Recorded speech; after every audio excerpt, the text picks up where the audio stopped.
Hi viewers, welcome to Sri and Sri channel. అమ్మ గాలిపటాలు first ఎక్కడ ఎగరేశారు? అమ్మో, మంచి క్వశ్చన్ అడిగావు చిట్టి తల్లి. గాలిపటాలు 300 సంవత్సరాల క్రితమే ఎగరవేయబడ్డాయంట. గాలి వేసే కాలంలో సరదాగా ఆడేందుకు మాత్రమే కాకుండా మొట్టమొదట గాలిపటాలు చైనా దేశంలో కనిపెట్టబడ్డాయంట చిట్టి తల్లి. ఈ గాలిపటాలని ఫస్ట్ మతానికి సంబంధించిన కార్యకలాపాలకు మాత్రమే వాడేవారట. ఆ తర్వాత చేపలు పట్టేందుకు, ఇతరులకు సమాచారం అందజేసేందుకు, ఆ తర్వాత మనుషుల్ని విమానాన్ని కనిపెట్టక ముందు ఈ గాలిపటమే ఆకాశ విమానం కిందకి వచ్చేదంట. ఎందుకంటే మనుషుల్ని పైకి ఎత్తడం కదా.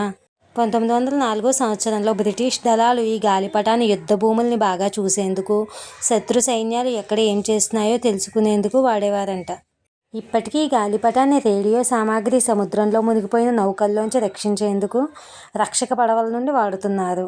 అదేవిధంగా విమానాలు సముద్రాల్లో కూలిపోతే ఆ పైలట్లను రక్షించేందుకు కూడా వాడుతున్నారు.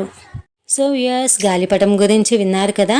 ఈ వీడియో కనుక మీకు నచ్చినట్లయితే లైక్ చేయండి, కామెంట్ చేయండి, ఛానల్ని సబ్స్క్రైబ్ చేసుకోండి friends. This is Sri and Sri channel. Bye bye. Bye bye. Bye bye.